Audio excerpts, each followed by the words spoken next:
प्रश्नावली 6.3 प्रश्न 6। इसमें हमें क्या करना है, यहाँ कुछ संख्याएं दी हुई हैं जो कि पूर्णवर्ग संख्याएं नहीं हैं। हमें सबसे छोटी एक ऐसी पूर्ण संख्या बतानी है जिससे हम इन संख्याओं को भाग दें तो ये एक पूर्णवर्ग संख्याएं बन जाएं। तो चलिए बच्चों से कॉपी पे करते हैं। बच्चों प्रश्न नंबर 6 का पार्ट 1 है 252। जैसा कि पिछली वीडियो में मैंने आपको बताया है, पूर्णवर्ग संख्याओं को यदि हम अभाज्य संख्याओं के गुणनखंड के रूप में व्यक्त करें तो उन संख्याओं में जोड़े बन जाते हैं। अर्थात जो हमने अभाज्य गुणनखंड किए हैं उसमें क्या होगा, जोड़ा बन जाएगा। अगर जोड़ा नहीं बनता है तो वह संख्या क्या होती है, पूर्णवर्ग संख्या नहीं होती है। ठीक है, तो जैसा कि आप जानते हैं ये पूर्णवर्ग संख्या नहीं है। तो सबसे पहले हमें क्या करना है, इसके अभाज्य गुणनखंड करने हैं, तभी हम बता पाएंगे कि किस संख्या का जोड़ा नहीं बना है, हमें किस संख्या से इसमें भाग देना होगा जिससे ये एक पूर्णवर्ग संख्या बन जाए। तो हम 252 के अभाज्य गुणनखंड कर लेते हैं। ये मैं आपको सिखा चुका हूँ। 2 से आप भाग दें तो 1 कम 2, 2 दूनी 4, 1 बचेगा, 2 छंग 12। यानी 2 से हम क्या कर रहे हैं, 252 को भाग कर रहे हैं। ठीक है, नई संख्या 126 प्राप्त हो गई। अब 126 को हमें छोटी छोटी पूर्ण संख्या से भाग देना है जिससे ये पूरी पूरी कट जाए। तो ये 2 से हो जाएगी, 2 छंग 12, 2 तियाँ 6, 63 है। अब 63 2 से विभाजित नहीं होगी तो हमें इसे 3 से विभाजित करना है। 3 दूनी 6, 3 एकम 3, 21 3 से विभाजित होती है, 3 सत्ते 21, 7 7 से विभाजित होता है, 7 एकम 7। अगर आपको अभाज्य गुणनखंड करना सीखना है तो मेरी पिछली वीडियो, इससे पिछली वीडियो जो वो ज़रूर देख लें। अब यहाँ हमें एक प्राप्त हो गया, ये हमारे अभाज्य गुणनखंड हो गए किसके, 252 के। 2 गुणा 2 गुणा 3 गुणा 3 गुणा 7 जोड़े बनाए आप। एक जोड़ा इसका बन गया, एक जोड़ा इसका बन गया, लेकिन 7 का जोड़ा नहीं बना। अगर हम यहाँ पर 7 को 7 से भाग दे दें तो 7 क्या हो जाएगा, कैंसिल हो जाएगा। जब 7 कैंसिल हो जाएगा तो हमारे पास जोड़े वाली संख्याएं बचेंगी। तो इस प्रकार से अगर हम इस पूरी संख्या को 7 से भाग देते हैं, 252 क्या हो जाएगा, एक पूर्ण वर्ग बन जाएगा। 252 को हम इस तरह से भी व्यक्त कर सकते हैं। ठीक, तो हम लिखेंगे,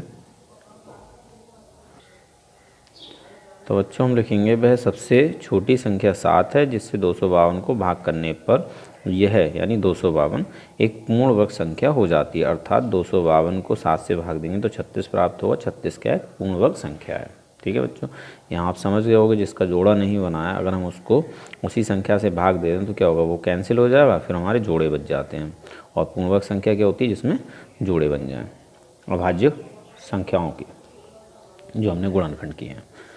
अब हमें इसका वर्गमूल निकालना है तो हमें इसको रूट के अंदर रखना है 36 को। ठीक है, इस क्या पढ़ते हैं हम, √36। अब 36 को अभाज्य संख्याओं के गुणनखंड के रूप में लिख लें। 2 गुणा 2 गुणा 3 गुणा 3। ये जो हमने अभी 252 के अभाज्य गुणनखंड किए थे उसमें से हमारा 7 कैंसिल हो गया, तो ये बचता ये किसका है, 36 का। ठीक, अब इसके बाद हमें क्या करना है, जोड़े बना लेते हैं। एक जोड़ा बन गया तो वह संख्या बाहर हो जाती है, दूसरा भी जोड़ा बन गया है तो गुणा लगाओ और यहाँ 3 को भी बाहर कर लो। किससे बाहर, रूट से बाहर। ठीक है, एक जोड़ा बनने पर एक संख्या बाहर उसकी। ठीक है, इसकी आप गुणा कर लें, कितना हो, 3 दूनी 6। √36 का मान है 6, यानी 6 क्या है, 36 का वर्गमूल। वर्गमूल हमेशा बच्चों माइनस और प्लस में आता है तो हम केवल प्लस वाली संख्याओं की बात करेंगे। ठीक, ये हो जाता है हमारा आंसर। पहला आंसर 7 और दूसरा आंसर 6। चलिए पार्ट सेकंड करते हैं। बच्चों पार्ट सेकंड है 2925। ये पूर्णवर्ग संख्या नहीं है। हम कौन सी सबसे छोटी पूर्ण संख्या से भाग दें कि ये पूर्णवर्ग संख्या हो जाए। तो हम क्या करेंगे, इस संख्या को अभाज्य गुणनखंड के रूप में व्यक्त करेंगे, यानी अभाज्य संख्याओं के गुणनखंड के रूप में व्यक्त करेंगे। उसमें जिस संख्या का जोड़ा नहीं बनेगा उस संख्या से इसको भाग कर देंगे तो ये एक पूर्णवर्ग संख्या बन जाएगी। तो सबसे पहले हमें क्या करना है, इसे अभाज्य संख्याओं के गुणनखंड के रूप में व्यक्त करना है। 2925, ठीक है बच्चों। इसमें इकाई अंक 5 है, ये एक विषम संख्या है तो 2 से विभाजित नहीं होगी। क्या ये संख्या 3 से विभाजित हो जाएगी? इसके लिए हमें क्या करना है, इन अंकों का योग करके देखना है। अगर योग 3 से विभाजित है तो संख्या भी 3 से विभाजित हो जाएगी।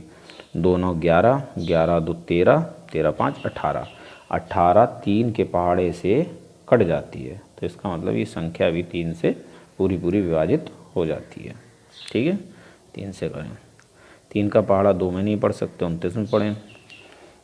3 नेम 27, ठीक। 2 बचेगा, 2 को इस 2 के पास में रखेंगे तो 22 हो जाएगा। 3 का पहाड़ा 22 में पढ़ेंगे तो 3 सत्ते 21, 22 में से 21 चला जाएगा तो कितना बचेगा? 1 को इस 5 के पास रखेंगे तो ये हो जाएगा 15, तो 3 पंजे होता है 15, ठीक है। अब हमें नई संख्या कितनी प्राप्त हो गई? 975।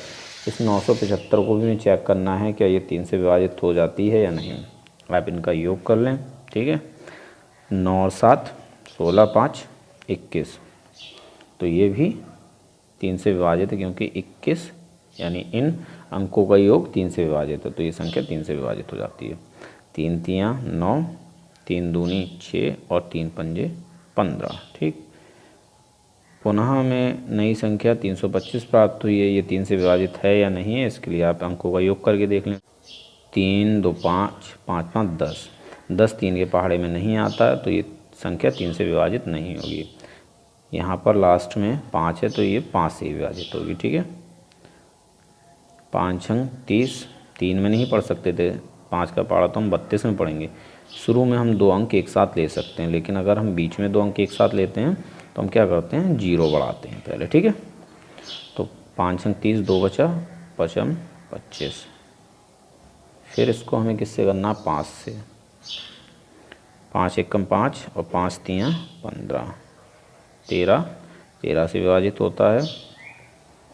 13 एकम 13, यहाँ 1 प्राप्त हो गया। ये अभाज्य संख्याएँ, अभाज्य संख्याएँ हो गई किसकी? 2925 की। तो हम क्या करेंगे, इसको इसके सामने लिख लेंगे। 3 गुणा 3 गुणा 5 गुणा 5 गुणा 13, ठीक है बच्चों। इन सब की अगर हम गुणा करते हैं तो हमें कितना प्राप्त होता है? 2925। अब इसमें हम जोड़े बना लेते हैं। 3 का जोड़ा बन गया, 5 का जोड़ा बन गया, लेकिन 13 का जोड़ा नहीं बना। अगर हम यहाँ पर 13 से 13 को भाग दे दें तो क्या हो जाएगा? 13 कैंसिल हो जाएगा, बचेगा हमारा क्या? 3 का जोड़ा और 5 का जोड़ा। तब ये क्या हो जाएगी? एक पूर्णवर्ग संख्या हो जाएगी, ठीक है। तो हम 13 से अगर 2925 को भाग दे दें तो 2925 एक पूर्णवर्ग संख्या हो जाती है। इसको हमें लिख लेना है। तो बच्चों हम लिख लेंगे, वह सबसे छोटी संख्या 13 है जिससे 2925 को भाग देने पर यह है, यानी 2925 एक पूर्ण वर्ग संख्या हो जाती है। अर्थात 2925 से को 13 से भाग देंगे तो 225 प्राप्त होता है। 225 क्या है? एक पूर्ण वर्ग संख्या है। अब हमें क्या करना है? इसका वर्गमूल निकालना है। तो हम क्या करेंगे, इसको रूट के अंदर रखेंगे 225 और इसको अभाज्य संख्याओं के गुणनखंड के रूप में व्यक्त कर लेंगे। तो हमारे 13 कटने के बाद हमें ये प्राप्त होता है, ये क्या है? 225 के अभाज्य गुणनखंड, ठीक है। तो इसको लिख लें आप 3 गुणा 3 गुणा 5 गुणा 5, जोड़े बना लें। जिसका जोड़ा बन जाए उसको बाहर कर दें। 3 का जोड़ा बन गया, 3 बाहर हो गया, गुणा लगाओ। 5 का जोड़ा है तो 5 बाहर हो गया, ठीक। इसकी गुणा कर देंगे तो आंसर में मिल जाता है 3 पंजे 15। 15 क्या है? वर्गमूल है इसका 225 का, ठीक है। दूसरा आंसर ये है और पहला आंसर है 13। चलिए पार्ट 3 करते हैं। पार्ट 3 है बच्चों 396। तो चलिए इसको अभाज्य संख्याओं के गुणनखंड के रूप में व्यक्त करते हैं। 396 एक सम संख्या है, 2 से विभाजित हो जाती है। 2 एकम 2, 1 बचा 19 हो गया। 2 नेम 18, 1 बचा 16 हो गया। 2 अट्ठे 16। 198 भी एक सम संख्या, 2 से विभाजित हो जाती है ये भी। 2 नेम 18, 1 बचा 2 नेम 18, ठीक। 99 विषम संख्या है और ये 3 से विभाजित होती है। 3 तियाँ 9, 3 तियाँ 9, ठीक। ये 33 भी 3 से विभाजित होती है, 3 एक कम 3, 3 एक कम 3। अब हमें लास्ट में प्राप्त हुआ 11, तो 11 11 से विभाजित होता है, 11 एक कम 11। एक आ गया यहाँ पर, ये क्या है 396 के अभाज्य संख्याओं के रूप में गुणनखंड, ठीक। तो इसको हम इसके सामने लिख लेते हैं, 2 गुणा 2 गुणा 3 गुणा 3 गुणा 11। जोड़े बनाते हैं, 2 का जोड़ा बन गया, 3 का जोड़ा बन गया, 11 का जोड़ा नहीं बना। अगर हम इस संख्या को 11 से भाग दे देते हैं तो 11 से 11 कैंसिल हो जाएगा, फिर हमारे पास 2 और 3 की जोड़े बनेंगे, जिससे 396 क्या हो जाएगी, पूर्ण वर्ग संख्या हो जाएगी, ठीक है। तो हम इसको लिख लेते हैं। तो बच्चों हम लिखेंगे वह सबसे छोटी संख्या 11 है जिससे 396 को भाग करते हैं तो ये एक पूर्ण वर्ग संख्या हो जाती है। अर्थात 396 को हमने 11 से भाग किया तो 36 प्राप्त होता है। 36 क्या है, एक पूर्ण वर्ग संख्या है। अब इसका हमें वर्गमूल निकालना है, तो हम लिखेंगे √36। इसको अभाज्य संख्याओं के गुणनखंड के रूप में लिख लें, 3 गुणा 3 गुणा 2 गुणा 2। चलिए चाहें आप 3 गुणा 3 लिख लें या 2 गुणा 2 लिख लें, यहाँ पर जो है ना इसको लिखा है मैंने, ठीक है। पेयर बना लें, 3 का बन गया 3 बाहर, 2 बन गया 2 बाहर, ठीक है। ये हो जाता है 3 दूनी 6, 6 आंसर हो जाता है, यानी 6 वर्गमूल है 36 का, ठीक है। चलिए पार्ट 4 करते हैं, और इसका पहला आंसर है 11। 4th पार्ट है बच्चों 2645, ठीक है। इसको आप अभाज्य संख्याओं को गुणनखंड के रूप में व्यक्त कर लें। यह एक विषम संख्या है तो 2 से विभाजित नहीं होगी, 3 से विभाजित होगी या नहीं होगी, इसके लिए आप क्या करें, अंकों का योग करके देख लें। अगर अंकों का योग 3 से विभाजित है तो ये पूरी संख्या 3 से विभाजित हो जाएगी, ठीक है। 2 और 6 8, 8 4 12, 5 17, 17 3 के पहाड़ी में नहीं आती है तो ये संख्या 3 से विभाजित नहीं है। किससे होगी, 5 से। 5 से विभाजित कर लें, 5 25, 1 बचा 14 हो गया, 5 दूनी 10, 4 बचा 45 हो गया, 5 नेम 45, ठीक। नई संख्या 529 है, ये 5 से विभाजित नहीं होगी। अब ये एक विषम संख्या है तो इसे हमें क्या करना है, विषम संख्या से ही विभाजित करनी है। 7 से विभाजित करेंगे तो भी नहीं होगी, 11 से करेंगे तो भी नहीं होगी, 13 से करेंगे तो भी नहीं होगी, 17 से करेंगे तो भी नहीं होगी, 19 से करेंगे तो भी नहीं होगी। तो हमें किससे करना, 23 से। यानी ऐसी संख्या लेनी है जो कैसी हो, अभाज्य संख्या हो। तो 23 से ये विभाजित हो जाती। 23 दूनी 46, 4 बचा, 23 दूनी 46, 6 बचा, और 9 के पास में से लगा ली तो 69 हो गया। तो 23 3 69 होता है, ठीक है। फिर 23 एक कम 23, ये क्या हो गया, अभाज्य संख्याओं का गुणनखंड। किसका, 2645 का। इसको यहाँ लिख लो, 5 गुणा 23 गुणा 23। 23 का जोड़ा बन गया, 5 का जोड़ा नहीं बना। अगर हम 5 को भाग दे दें तो 5 कैंसिल हो जाएगा, ठीक है। तो हमारे पास 23 का जोड़ा बनेगा। इसका मतलब क्या है, 2645 को और 5 से भाग दिया जाए तो ये एक पूर्ण वर्ग संख्या हो जाती है। इसको हमें लिख लेना है। तो बच्चों हम लिखेंगे वह सबसे छोटी संख्या 5 है जिससे 2645 भाग करते हैं तो यह है, यानी 2645 पूर्ण वर्ग संख्या हो जाती है। अर्थात 2645 को 5 से भाग देते हैं तो हमें 529 प्राप्त होता है।